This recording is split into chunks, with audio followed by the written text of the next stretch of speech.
Judy was boring. Hello. Then Judy discovered ChumbaCasino.com. It's my little escape. Now Judy's the life of the party. Oh, baby, mama's bringing home the bacon. Whoa, take it easy, Judy. The Chumba life is for everybody. So go to ChumbaCasino.com and play over 100 casino-style games. Join today and play for free for your chance to redeem some serious prizes.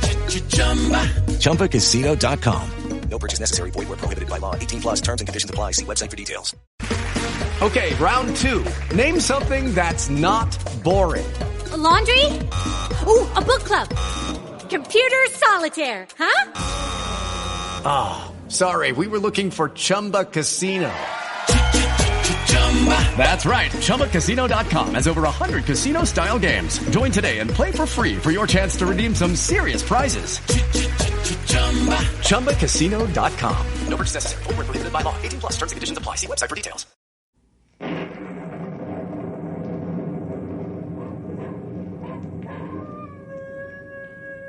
Ranger Bill, warrior of the woodland. Ranger Bill, warrior of the woodland, struggling against extreme odds, traveling dangerous trails, fighting the many enemies of nature. This is the job of the guardian of the forest, Ranger Bill. Pouring rain, freezing cold, blistering heat, snow, floods, bears, rattlesnakes, mountain lions. Yes, all this in exchange for the satisfaction and pride of a job well done.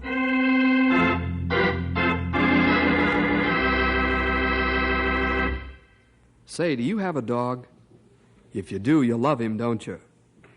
Well, this is the story of a great dog who lived on a ranch near Knotty Pine. His name was Bim.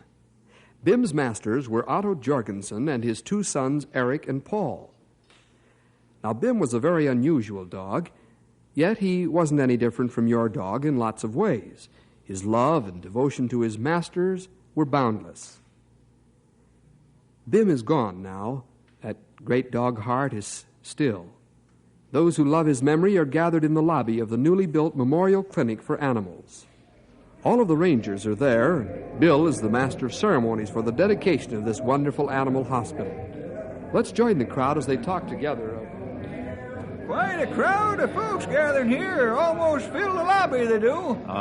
Bim, great dog. Have many friends. Well, I didn't realize so many people knew him. Yes, Bim was quite a dog, all right. This animal hospital is a fitting memorial to him. Oh, Bill, Otto's coming this way. Oh, guess he wants me to start. Bill, will you begin the ceremony, please? Why, sure, Otto. Folks, we're gathered here today to dedicate the Bim Memorial Clinic for Animals, a building that is more than brick and steel and concrete. This hospital is a memorial to a great dog that we all loved and whose memory we'll cherish for a long, long time. The idea for this building originated with Otto Jorgensen and his two sons. They wanted this clinic to be a living token of their love and esteem for their dog. A good deal of the money came from folks like yourselves.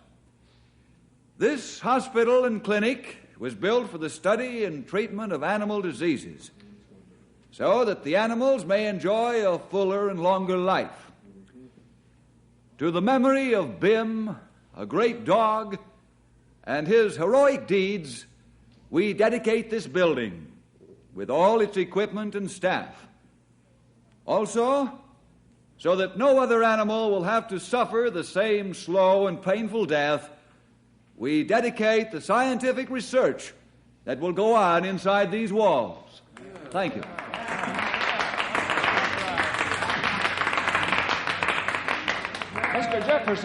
Mr. Jefferson, may I talk to you a minute? Why, sure. What's on your mind? Oh, I'm Ed Sloan. I'm a writer for Bancroft Newspapers and Dog Lovers Magazine. I see. We've a combined circulation of 500,000. I'd like to write the story of Bim's life, if I may. And I gather you're the one I ought to see. Well, I'm sorry, Mr. Sloan, but that's not within my authority. You'll have to talk to Otto Jorgensen and his two sons. Perhaps they'll help you. I understand. But I don't know Mr. Jorgensen. I'd be glad to introduce you. They're over on the other side of the lobby talking to some friends.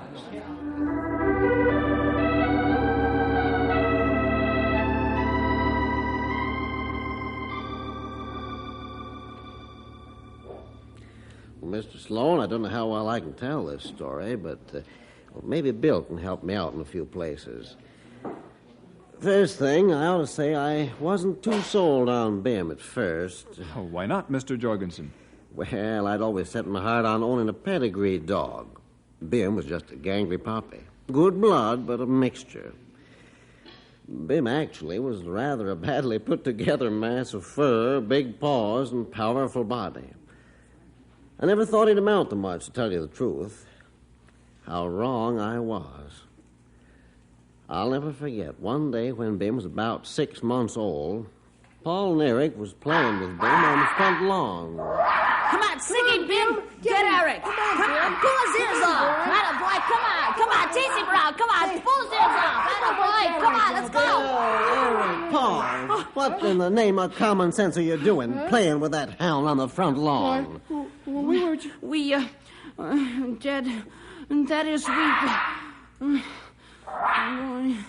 What's got into you boys? Look at that lawn. And look at my flower beds. You let that mutt run around in my prize flowers. I'm sorry, Dad. It's our fault. Ever since you've had that pooch, things ain't been the same around here. Well, I'm going to get rid of him. Oh, no, Dad, please. Don't make us get rid of Bim. Oh, all right. One more chance. But if this happens again, out he goes, understand?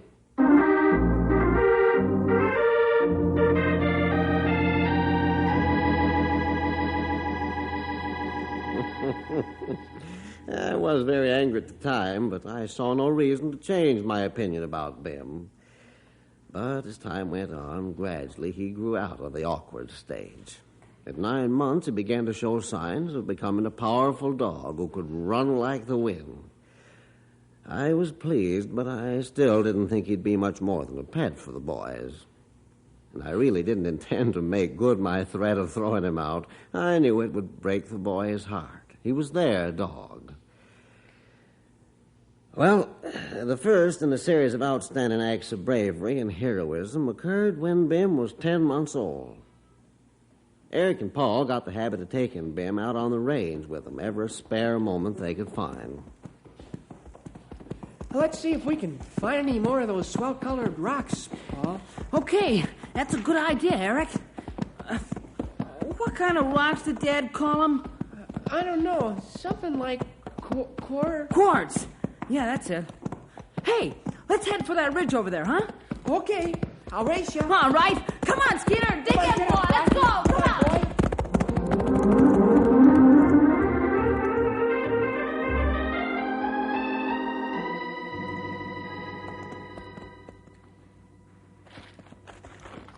Hey, what's Bim after anyway? Oh, I don't know. Probably seen a rabbit. Hey, look at these rocks, Paul. Say, those are the nicest we've found yet. You know, Eric, the Lord sure made rocks beautiful, didn't he? And how? Hey, let's move this big rock over so we can get the smaller one out. Okay. Say when. Now. That's good enough. Now, let's get those... Don't move, Paul. That rattler will strike just as quick as we move a muscle.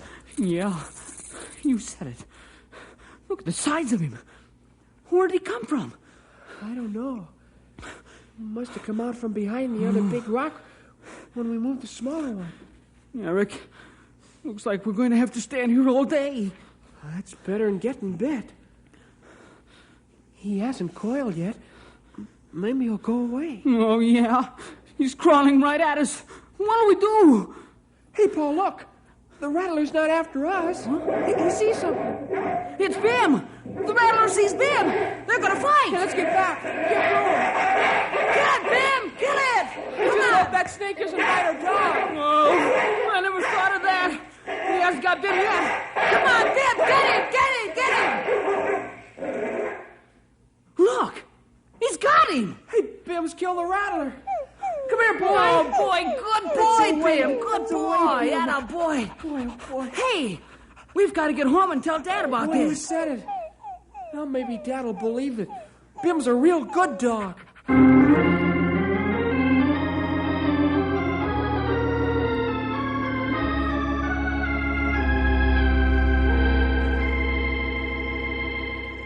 Well, when Eric and Paul came home with a big yarn about Bim killing a big rattlesnake, I didn't believe it. I just couldn't believe that Bim had the courage and fight in him to tackle and kill a live rattler. I was at the corral when the boys came in and told me this whopper. It's the truth, Dad. Bim did kill the rattler. Come on now, fellas. I wasn't born yesterday. How could Bim kill a big rattler? Especially one as big as you say it was. We can prove it, Dad. All right, how? We'll show him to you. We tied a rope to the rattler's tail and dragged him here. Well, this I gotta see him. Come on over to the horse barn, Dad. The rattler's outside on the ground. Okay, let's go.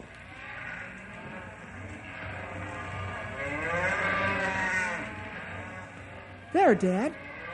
Take a look. Yeah. And Bim killed him all by himself.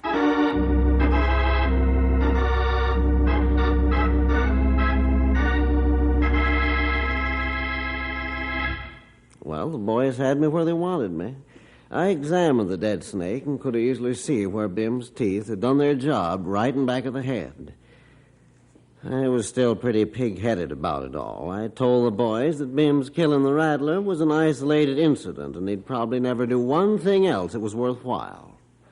You say that was the first big incident in Bim's life, Mr. Jorgensen? Yes, it was, Mr. Sloan.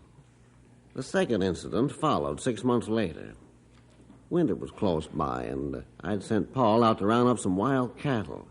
By wild cattle, I mean the cattle that leave the herd and shift for themselves during the grazing season. Let's go up this canyon, Bim. Come on, boy. Yeah, there's a couple of wild ones, Bim. Let's get behind them and drive them out of there. Hiya, come on there. Come on, Skeeter. We can't let that maverick get away. It'll freeze out here this winter. Hiya, come on. Ah! Oh!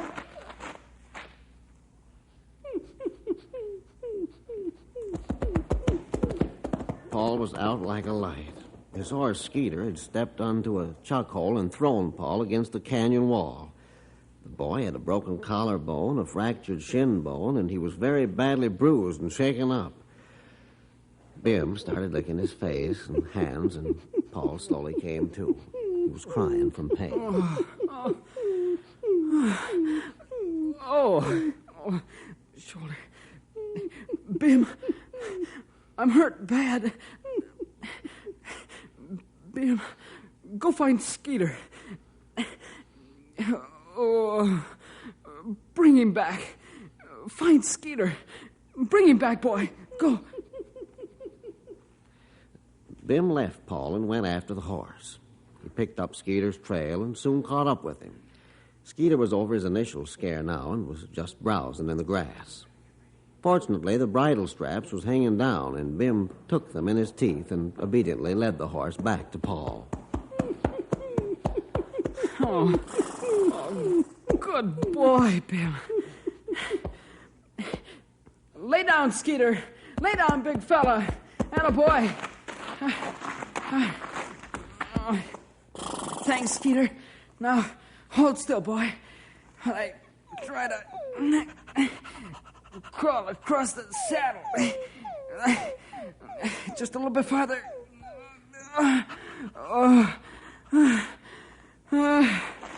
I made it. Up, Skeeter boy. Up. Oh!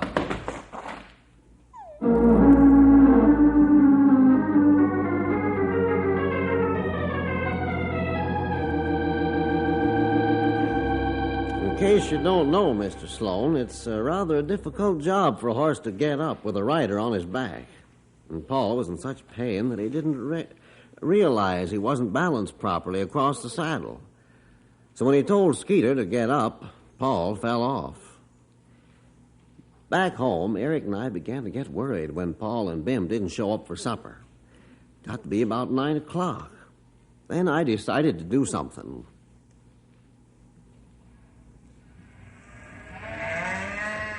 Dad, what could have happened to him? I don't know, Eric, but I'm going to find out. Well, I'm glad Bim's with him anyway. What good will Bim do if Paul's in serious trouble? Don't talk that way, Dad. Bim's real special when you need him. Sure, You'll sure, see. son. You saddle up the horses. I'm going to call Bill Jefferson.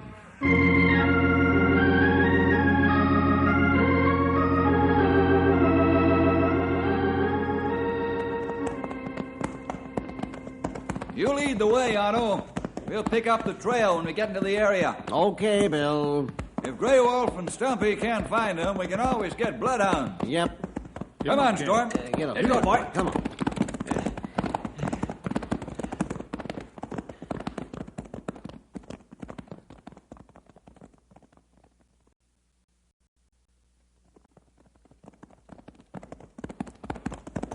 Is there enough light to see the trail, fellas? Plenty light, Bill. Oh, boy. Trail very clear. Oh, boy. Come on, Matilda. Come on, Lord. Come on, boy. Come on, Storm. Get up. Let's go. Come on. Come on. Get up, boy.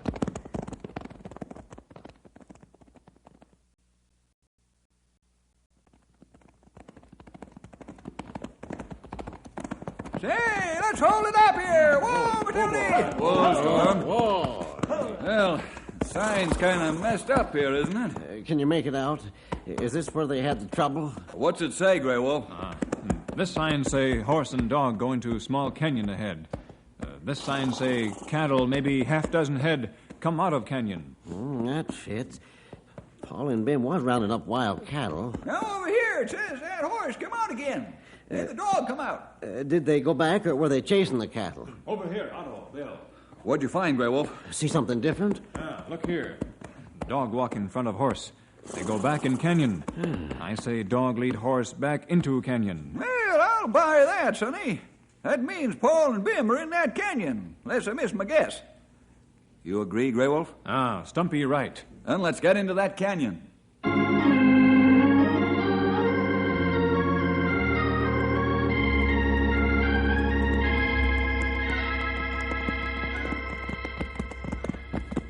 Lay the light over the canyon floor, Grey Wolf. They should be close by now. That's Skeeter, fellas. Throw your light to the left. Hey, there they are! Come on, Matilda! Let's go, Storm. Get up, boy. Whoa, Matilda! Whoa, boy. Otto, look. Look at that dog. He cover Paul with his own body to keep him warm.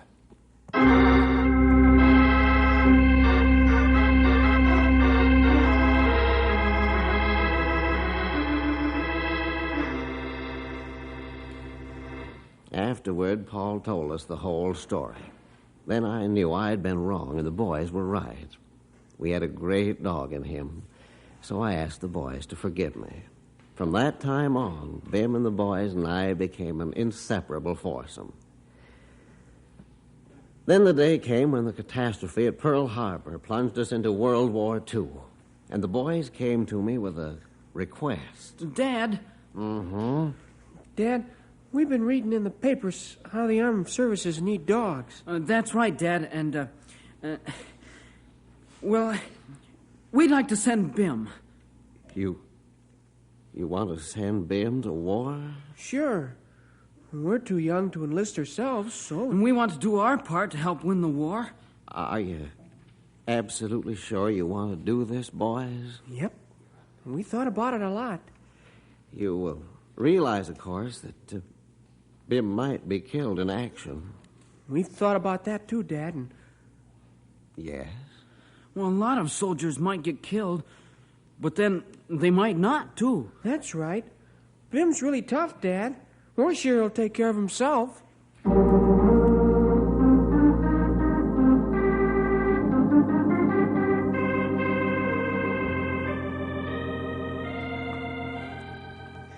So I thought, far be it from me to dampen the patriotism of my sons.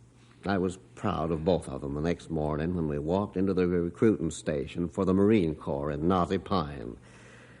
In no time at all, Bim was in the service of our country.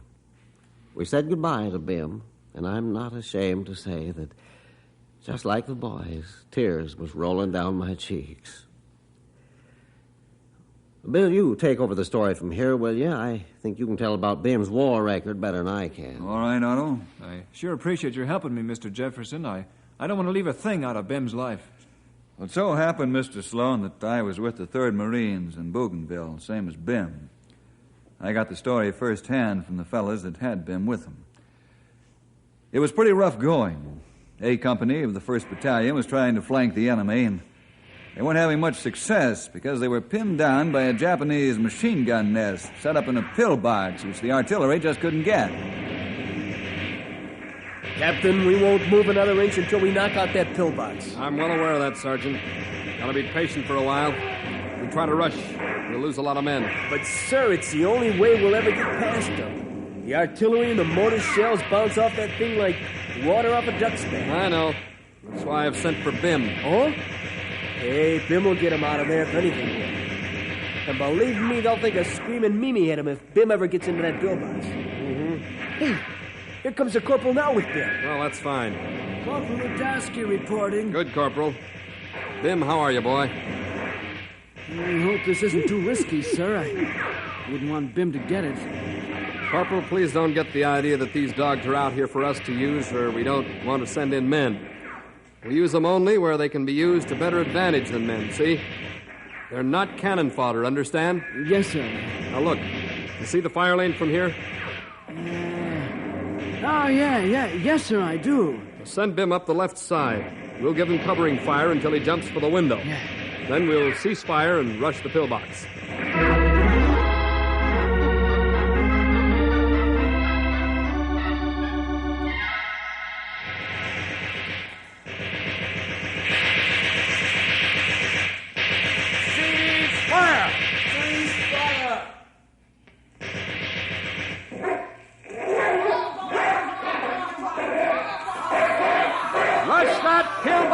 Take it! All right, let's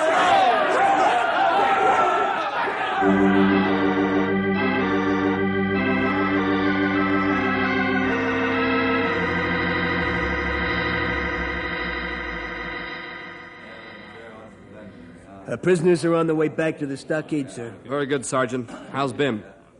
He's wounded, sir. What? Why didn't you tell me? Bim comes before the prisoners, don't you know that? Take it easy, sir. The doc's looking at him now. The wound isn't bad, sir. He got knifed in the leg. Not bad. Oh, okay. It's fine. In the leg, huh? Yes, sir. We'll see that he's carried to the rear on a stretcher. That's an order, Sergeant. Yes, sir. It'll be done, sir. Even if I have to carry him myself.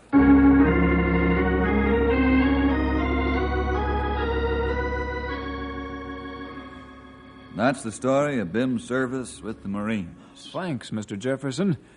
Is there more, Mr. Jorgensen? Yes, Mr. Sloan, there is. We received a telegram from the War Department saying that Bim had been wounded, though not seriously. Uncle Sam was sending him home. They also said that Bim would receive the Purple Heart. Bim recovered the full use of his leg, and in about 6 months, you'd never know he'd been wounded. I'll say you could, Mr. Sloan. He was as fast as he ever was. But he sure grew up, though, while he was away. Seemed quieter, more serious. That's right. Well, one day, a year after Bim came back from the war, I was dragging our road. We have a private road that leads from the highway to the house and barns. I had the tractor hitched to a weighted drag, and I was trying to even out the rough spots. I was alone. That is, except for Bim. He was playing around nearby somewhere. Well, I don't know exactly what happened to this day. All I knew was that suddenly the tractor overturned and I was pinned under it.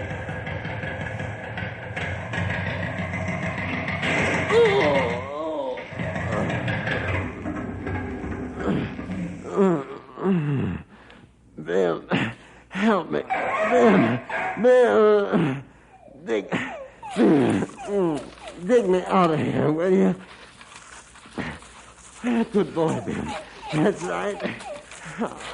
Under my face first, so I can breathe easier. That's right. Under my body. Now see if I can...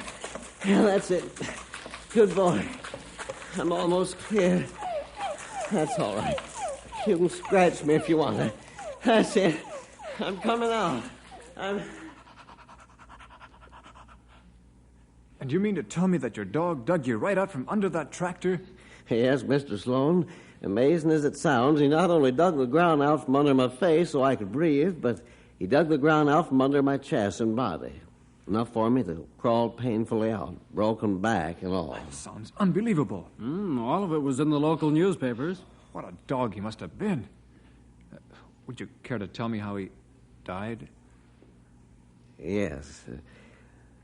About a year ago, we noticed that Bim was beginning to fail. Not too quickly at first, but noticeably. We took him to Dr. Crawford, a veterinarian here in Knotty Pine. Dr. Crawford examined him and said that Bim had a malignant tumor, and there wasn't anything we could do to save him. Just a matter of time. It was heartbreaking to watch a dog so full of life and courage as Bim was, slowly to waste away to skin and bones. I'm sure it was a heartbreaking experience, Mr. Jorgensen. Well, we watched him this way for 3 months. Finally, the boys spoke to me about it. I'm glad they did, because I wouldn't have spoken to them if they hadn't brought up the subject first. So, in the morning, 3 of us went to Bim's bed to take him to Dr. Crawford. It was like visiting a sick and dying friend. Eric kneeled down to awaken him. Bim. Come on, fella, wake up. He hasn't moved a muscle. You don't suppose... Let me see, Eric. Yes, boys. Bim's dead.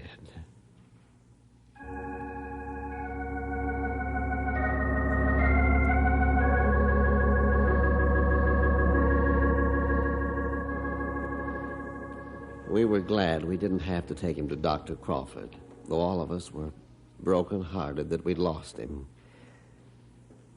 The men at the Knotty Pine Legion Post were only too happy to give Bim a military funeral, and we buried him in our front yard.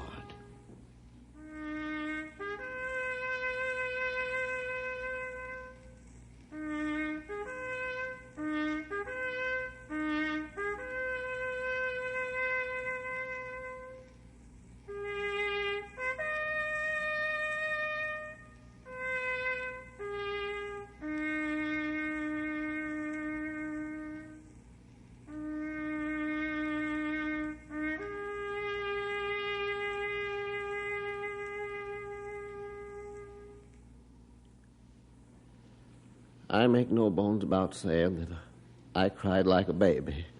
Here was a dog that had given us all he had, and when he needed our help, there wasn't a thing we could do except watch him die. Several months passed by, and I talked to Dr. Crawford. I offered to contribute a sum of money for an animal clinic and hospital if he would head it up. He agreed. Dr. Crawford and the local newspapers let the story out, and many, I should say a host, of Bim's friends and those who love dogs gave to the fund. The result, you see before you. Well, that's the story, Mr. Sloan. I don't know if I'll be able to do justice to this story, Mr. Jorgensen, but I'm sure going to try my best. Well, that's all we ask, Mr. Sloan. Before we leave, I'd like you to see the bronze tablet. Yes, I'd like to.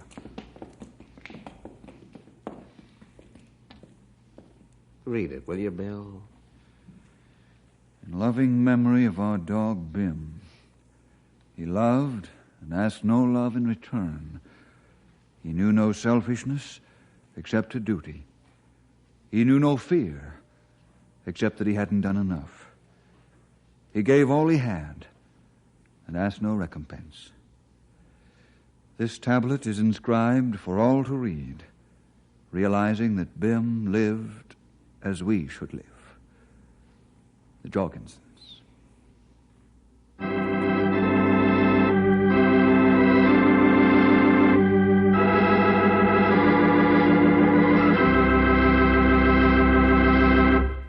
Boys and girls, the story you have heard is fictional, of course, so far as there actually being a dog named Bim is concerned. But all the incidents which have occurred in the story are true, for dogs actually performed the unusual and heroic deeds that were told to you today. Well, we'll see you next week for more adventure with Ranger Bill!